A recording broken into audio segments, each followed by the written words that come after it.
Next, we have Dr. Bill Massey. Where's Bill? There he goes. Who's the Chief Medical Officer, and Jerome Bernardis, well, who's we call him J-Ro, who's a consultant. So Bill Massey is the Chief Medical Officer of Genetic and Technological Innovations, which you call Blue Genes. It's your Blue Genes company, right? GENES, Blue Genes Labs. You're located in both Texas and Arizona.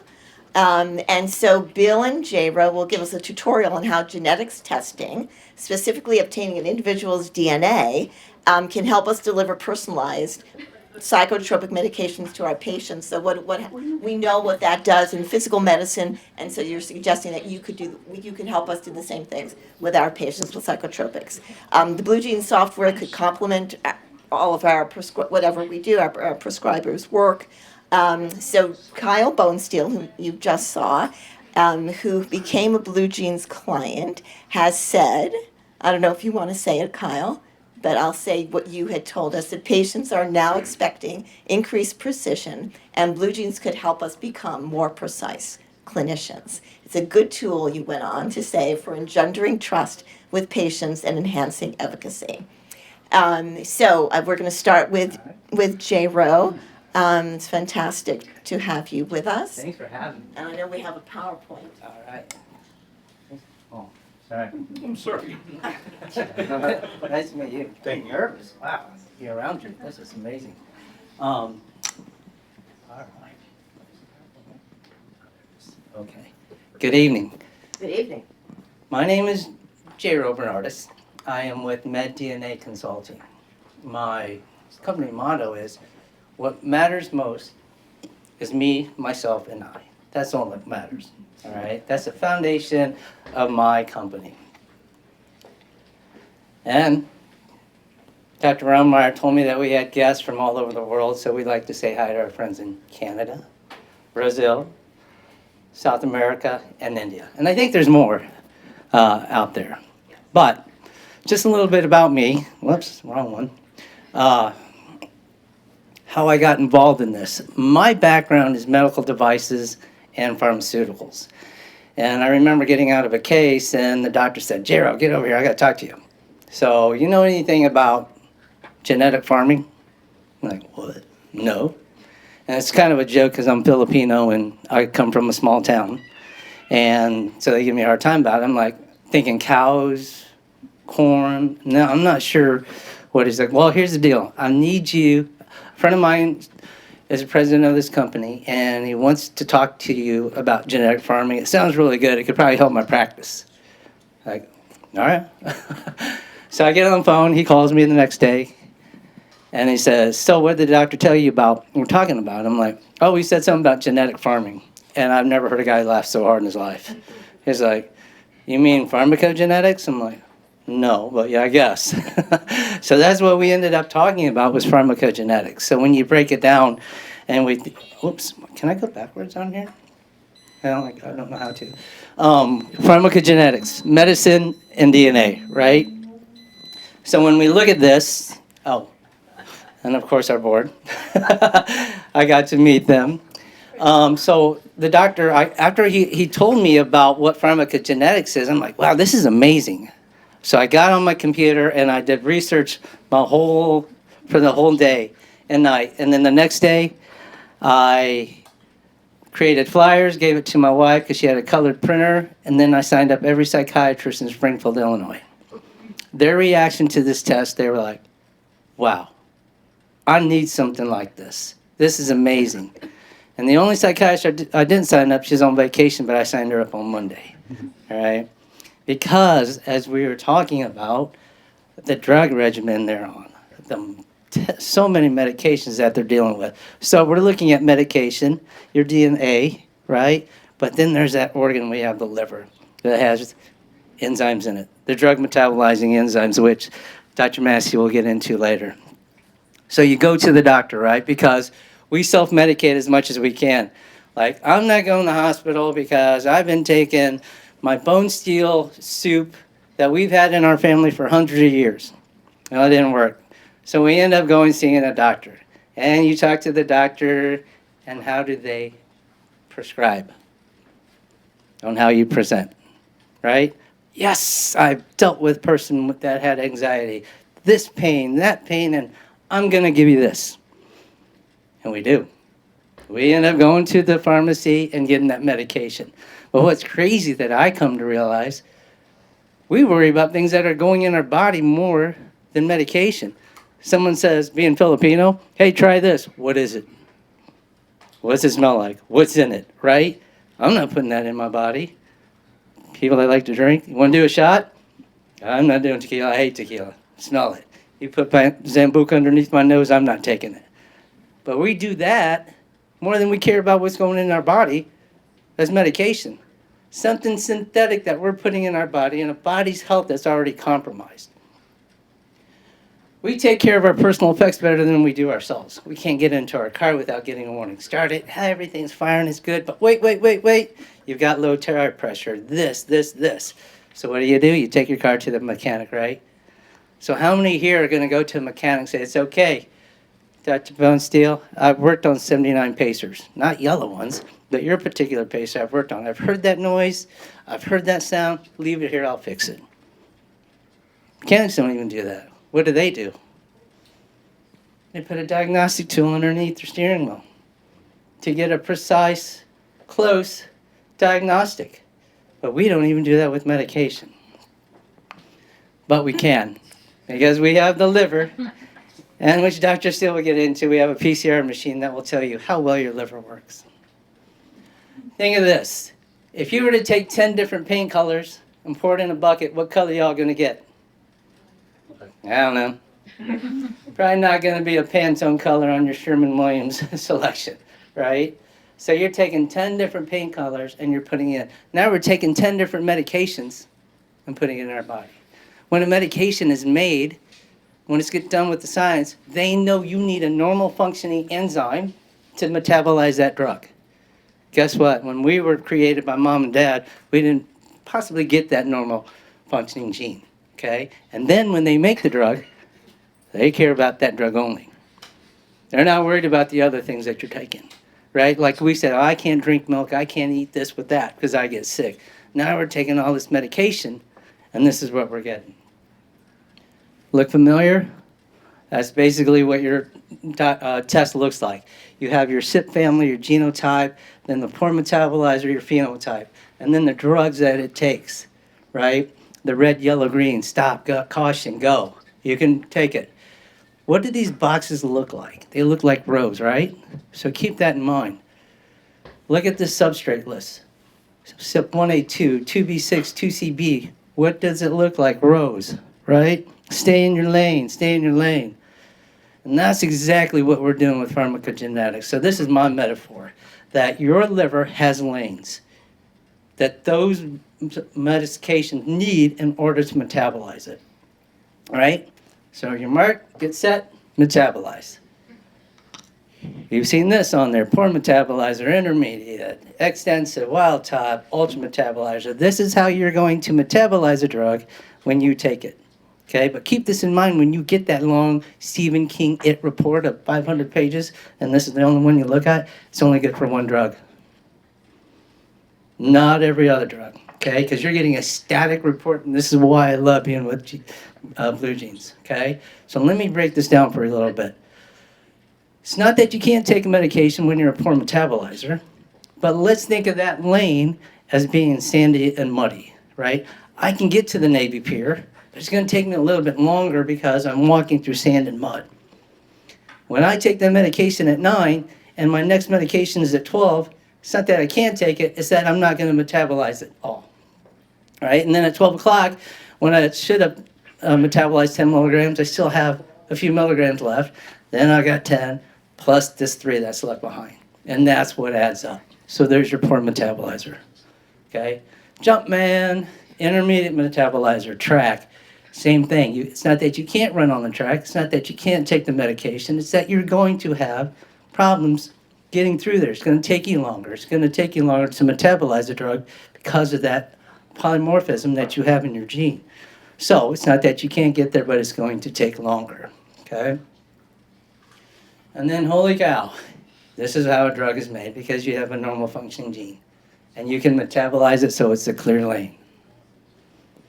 Then we have our ultra metabolizers. Those are the guys that get that extra gene that's going to make you metabolize the drug faster. So I remember this is one of my great moments. I was presenting to a C-suite and to an insurance company here. I won't tell you the 4 letters that the company usually goes by.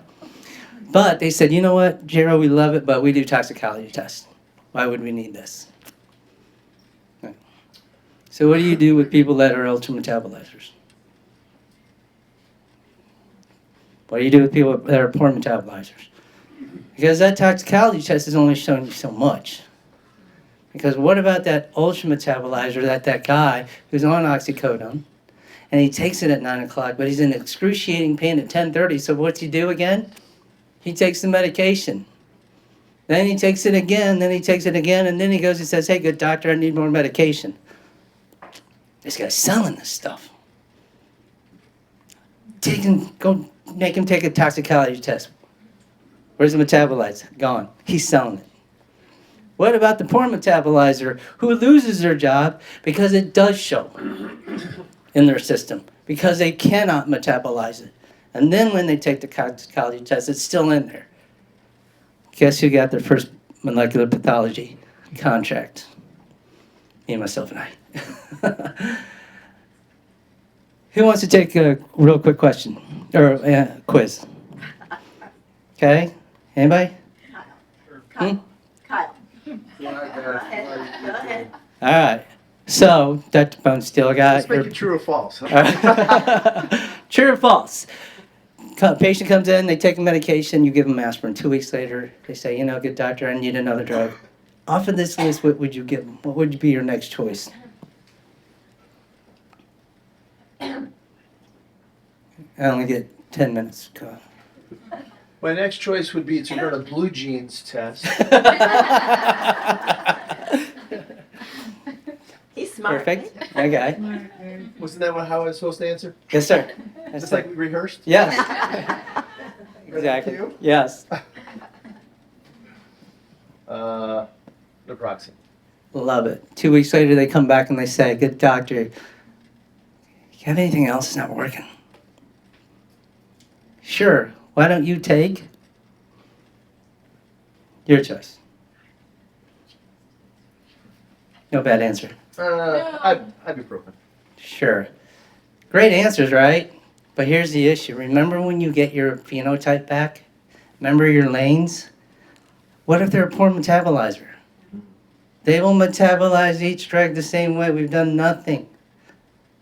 That's exactly what happens. We want to prescribe empirically, right? We're hoping to prescribe an efficacy, but what's the reality? We're prescribing in severe toxicity. Now, here's the one.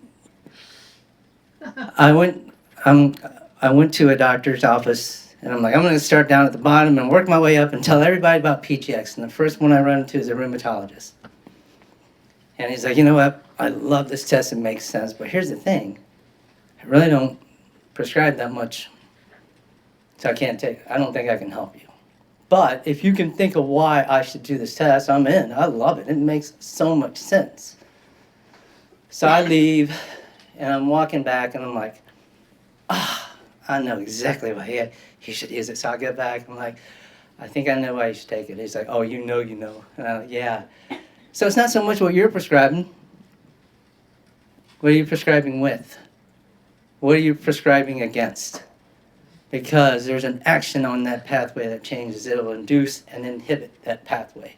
So when it induces the pathway, when you're a intermediate metabolizer, jump man, right?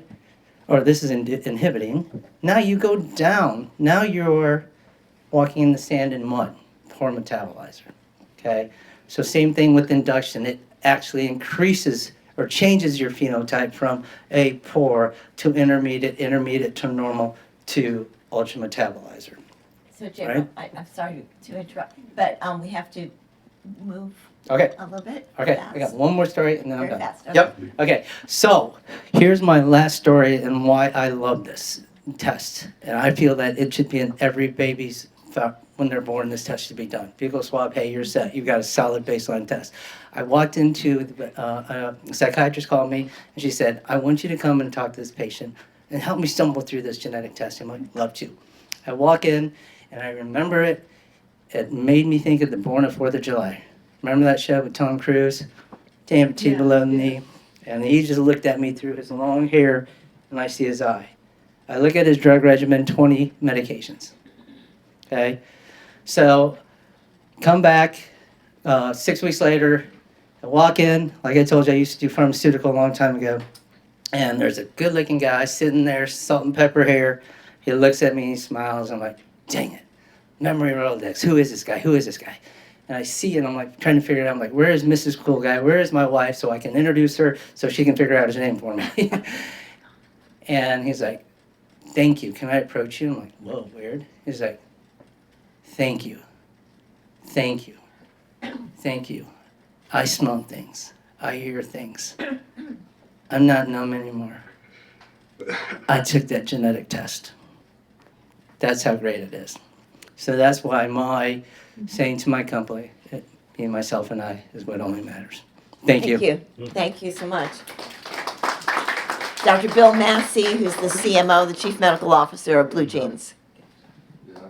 Hi. All right, hi. Thanks for having me here. There's a picture of me in a lab coat, something that the postdocs absolutely don't want to see me in. How do you advance Is this that- thing? The green button? There it is. So anyway, I'm a neuropharmacologist, which there aren't that many of us. Neuropharmacologists, not that many of us. I started off in academia, actually at the University of Chicago, and I was assistant professor down there. I then went into the pharmaceutical industry. I worked for Merck, AstraZeneca, and it helped develop 28 drugs into humans and 8 onto the market. I then, Herb Meltzer, who's somebody I knew who's one of the gods of neuropharmacology, he asked me if I would be interested in an endowed professorship at Vanderbilt. And it was at Vanderbilt, working with Herb, that I really got into pharmacogenetics in a big way. And we were actually doing the research, basic research in pharmacogenetics, mostly on differential antipsychotic response. So you guys see this all the time. You get patients have identical charts, identical symptoms, but they respond to different drugs. We now know that 95% of that interpatient variability is due to genetic issues. Pharmacogenetics allows us to practice personalized medicine. So we can take a heterogeneous group of responders and preemptively, prospectively, understand which drugs are going to be best for them based on genetics that affect drug response. I do a lot of schizophrenia work, so I always put treatment resistant, refractory, because some we can't help. So what is it? Well, it's just the science behind how genes in your biology affect how you as an individual respond to drugs. And the goal of that is to optimize the drug choice. Understand adverse drug reaction risk, because, as Jerome was saying earlier, if you have poor metabolizer, you can develop toxic levels of a drug, and that increases dose-dependent adverse events. But the real thing, I guess to summarize it, is just getting the right drug at the right dose for the right patient from the get-go, without having to go through trial and error. And I've done thousands of these consults. I got started doing this in the mid-1990s. And almost without a doubt, usually when they come to me, they have a problem responding to something. And almost without a doubt, I can identify the issue, and it's genetic. In psychiatry, there are some genes that are very, very important that have a huge impact on drug response. OPRM1, if you do pain medicine, that's the gene that codes for the mu opiate receptor. 20% of the population have a defective gene for that, and they don't express it very much. And so they don't respond well to opiate analgesia. Unfortunately, high affinity opiates still work just like they normally would. And it gives you a 91 times greater risk of a fatal opiate overdose. So if you're in pain medicine, I was at the Pain Treatment Centers of America yesterday talking about OPRM1. SLC6A4 is a gene that codes for the serotonin transporter, the target for the SSRIs. And about 40% of the population have issues with expressing the serotonin transporter that can be identified in a genetic test. In those patients, you need to use an SNRI or a dopaminergic agent. An SSRI, trying one after another, is not going to do anything for that patient because it's a fundamental inability to respond. BDNF is the gene that codes for brain-derived neurotrophic factor. Now, that's sort of secondary to serotonin reuptake in the mechanism of action for the antidepressants, because the serotonin then binds to the 2A receptor and then a couple other processes, and brain-derived neurotrophic factor is stimulated, and that's what helps guide synaptogenesis and even neoneurogenesis. And that's the basis behind antidepressant effects, regardless of whether it's electroshock therapy or whatever it is. It all causes the same thing. Ketamine, all these things. MTHFR is very important. That stands for methylene tetrahydrofolate reductase. Don't try to say it 5 times fast. Anyway, and when you take dietary folic acid, it's inactive. It has to be converted by MTHFR into its active form. Well, it creates methylfolate. Methylfolate is a donor of methyl groups and involved in a lot of different chemical reactions that are important. One of them is it's important for being able to make any of the monoamine neurotransmitters. So if you look at serotonin, norepinephrine, dopamine, it's critical cofactor in their synthesis. The problem is about 40% of the population have defective MTHFR. And that puts them at risk of depression. You've probably heard of Deplin. Deplin is L-methylfolate. It's actually a medicinal food that's been approved by FDA for that use. But it also has other effects as well. Homocysteine levels go way up because they can't convert it to methionine. And homocysteine gives you a huge risk of cardiovascular event. The other thing is it's also a donor of methyl groups, which regulates DNA synthesis.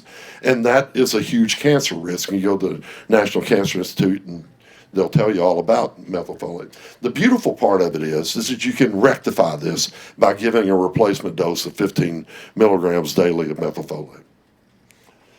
I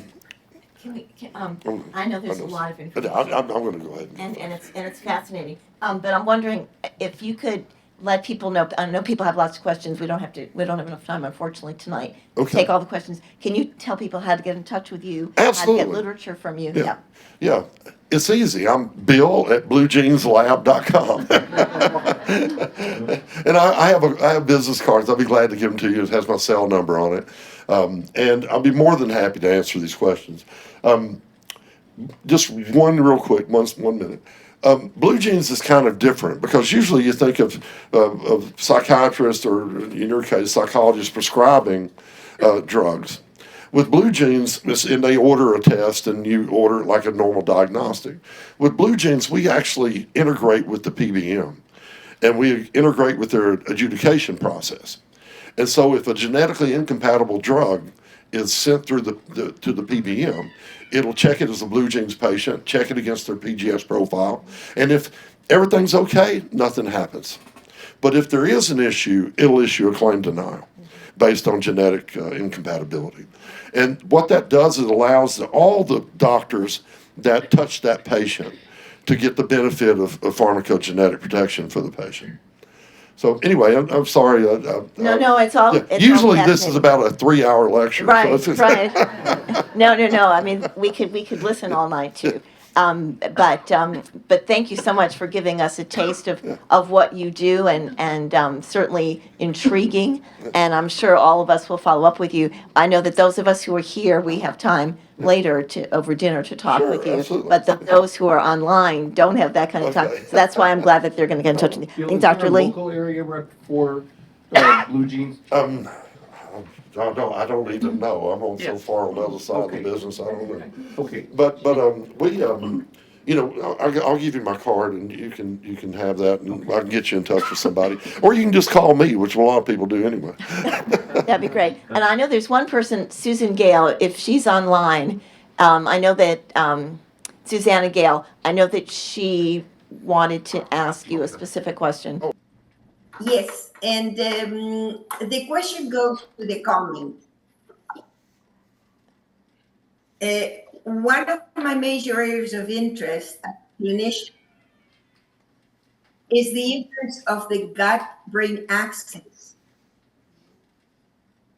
in our patient population and other patient populations.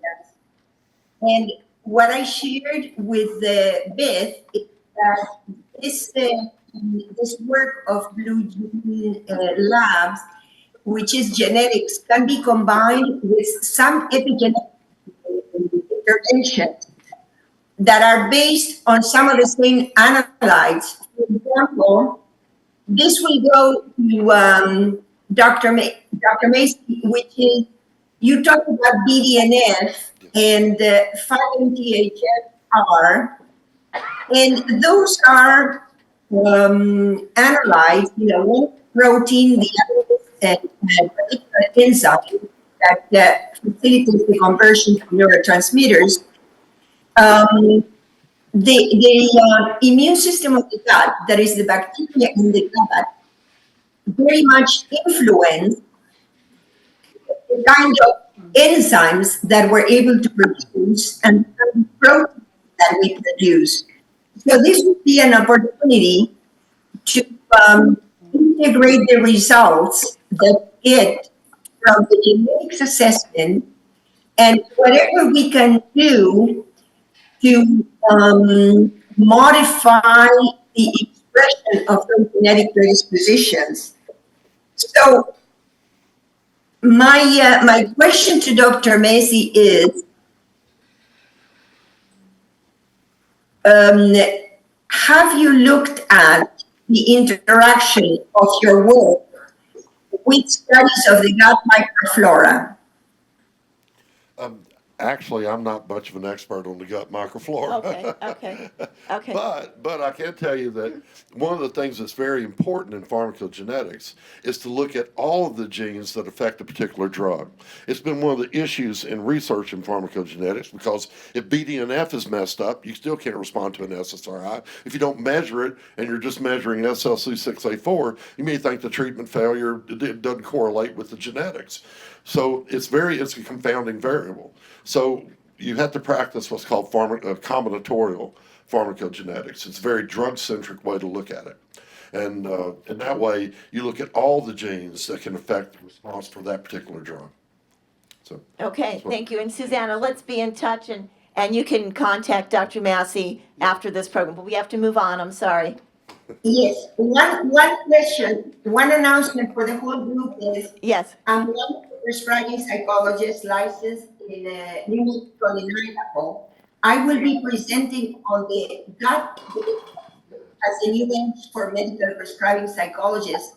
The New Mexico Fall Conference takes place on November 15th and 16th.